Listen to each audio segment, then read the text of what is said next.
Bonjour à tous, dans cette vidéo, nous allons nous intéresser à la protection des mineurs. Nous l'avons vu, la catégorie des personnes vulnérables est composée des mineurs et des personnes majeures protégées. Celles-ci font l'objet d'un titre dans le Code civil qui s'intitule « De la minorité, de la tutelle et de l'émancipation ». Les personnes mineures sont celles âgées de 0 à 18 ans depuis 1974, la majorité étant fixée antérieurement à 21 ans. À la différence de la protection des majeurs, la protection des mineurs s'applique à tous dans cette tranche d'âge. Elle est plutôt uniforme et le représentant légal sera principalement le parent ou alors éventuellement le tuteur. Le représentant légal agira au nom et pour le compte du mineur, qui sera donc le représenté. Le représentant est donc un intermédiaire pour le représenter, via lequel il peut exercer ses droits. On le rappelle, le mineur est frappé d'une incapacité d'exercice et il dispose donc bien de droits, mais ne peut les exercer lui-même. La protection des mineurs n'a pas vocation à durer toute la vie, elle prend fin à une date déterminée. Nous l'avons dit, dans la majorité des cas, le mineur est représenté par ses parents. Jetons d'abord un coup d'œil à l'article 371-1 du Code civil. Celui-ci nous dit que l'autorité parentale est un ensemble de droits et de devoirs ayant pour finalité l'intérêt de l'enfant. Elle appartient aux parents jusqu'à la majorité ou l'émancipation de l'enfant pour le protéger dans sa sécurité, sa santé, sa vie privée et sa moralité, pour assurer son éducation et permettre son développement dans le respect dû à sa personne. C'est donc en toute logique que la représentation légale revient aux parents de l'enfant.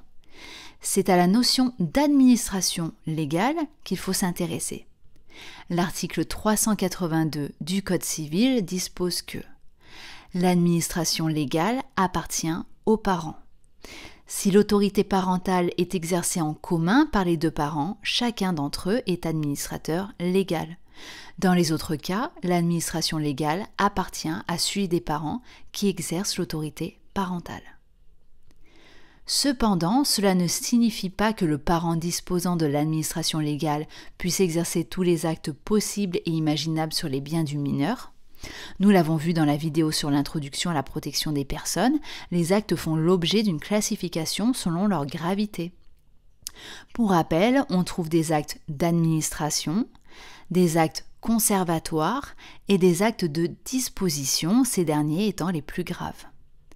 Les actes conservatoires et d'administration peuvent être accomplis par l'administrateur légal librement. Pour les actes de disposition, certains sont interdits par la loi. L'article 382-1 nous dit que lorsque l'administration légale est exercée en commun par les deux parents, chacun d'eux est réputé, à l'égard des tiers, avoir reçu de l'autre le pouvoir de faire seul les actes d'administration portant sur les biens du mineur, cela pour plus de liberté. Donc, si la mère veut accomplir un acte, elle n'aura pas besoin de demander l'accord du père avant de le faire, ce sera donc plus rapide. L'article 385 impose que l'administrateur légal est tenu d'apporter dans la gestion des biens du mineur des soins prudents, diligents et avisés dans le seul intérêt du mineur.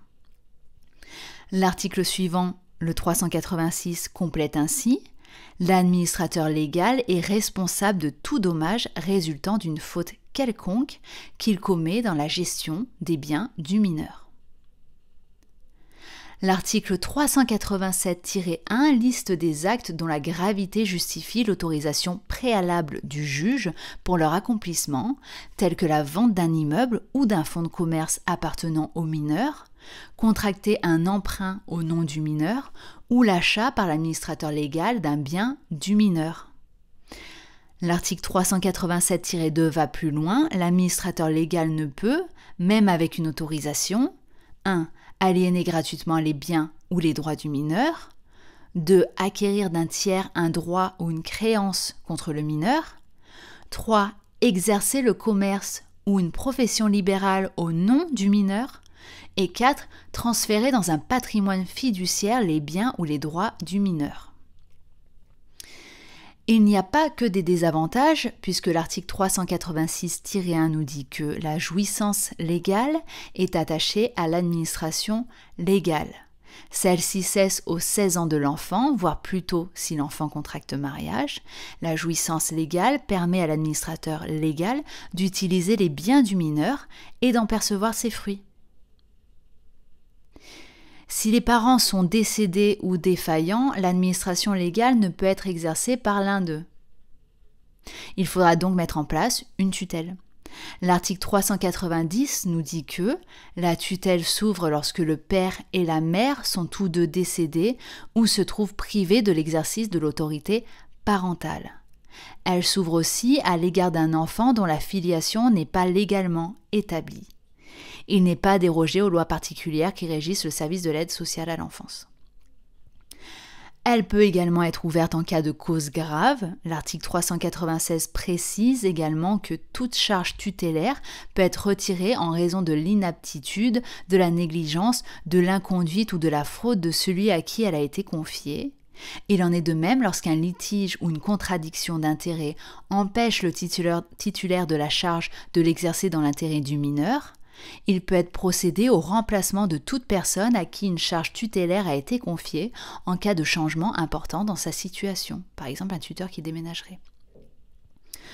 Le tuteur n'est pas le seul protagoniste à intervenir, comme nous l'indique l'article 398, et je cite « Même en présence d'un tuteur testamentaire et sauf vacances, la tutelle est organisée avec un conseil de famille. Ces membres du conseil de famille sont désignés par le juge des tutelles. En font partie bien sûr le tuteur et le subrogé tuteur, mais pas le juge. Pour autant, le mineur n'est pas à 100% dépendant de son administrateur légal puisqu'il peut accomplir des actes de la vie courante. Ainsi, l'article 1148 du Code civil nous dit que toute personne incapable de contracter peut néanmoins accomplir seule les actes courants autorisés par la loi ou l'usage, pourvu qu'ils soient conclus à des conditions normales. Le mineur pourra donc acheter un livre, par exemple, en toute autonomie, acheter de la nourriture, du moment que les conditions sont normales. On ne va pas vous vendre un pot de pâte à tartiner à 1 500 €. Ce n'est pas des conditions normales. Donc, si l'acte est disproportionné, il pourra être annulé a posteriori. On se retrouve dans le cas de la lésion de l'article 1149 du Code civil. Enfin, le mineur peut être émancipé dans 2 cas de figure, soit sur décision de justice, soit par le fait de son mariage. Pour le mariage, il s'agit de l'article 413-1. Sinon, il faut voir l'article 413-2 qui dispose que le mineur, même non marié, pourra être émancipé lorsqu'il aura atteint l'âge de 16 ans révolu. Après audition du mineur, cette émancipation sera prononcée, s'il y a de justes motifs, par le juge des tutelles à la demande des pères et mères ou de l'un d'eux. Lorsque la demande sera présentée par un seul des parents, le juge décidera après avoir entendu l'autre, à moins que ce dernier soit dans l'impossibilité de manifester sa volonté. L'article 413-6 nous dit que le mineur émancipé est capable, comme un majeur, de tous les actes de la vie civile.